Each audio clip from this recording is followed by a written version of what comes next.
Okay, ano pa ng chaplain? Ako si ay nanunumpa una sa Diyos sa pamunuan ng NCP na ako ay may dangal at paninindigan na tumayo sa katotohanan. Ako ay may maayos na karakter at hindi sisirain ang pangalan ng Diyos sa gawain ng NCP. Susunod ako sa mga alituntunin na tinatakda ng NCP at hindi ko sisiraan ang mga kasabi ng ating organisasyon. Aking iwawaksi ang anumang uri ng rebelyon.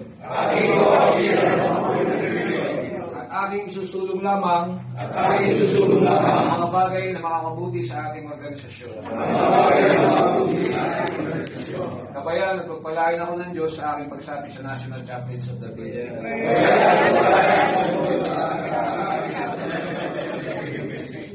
Maraming salamat po and congratulations again.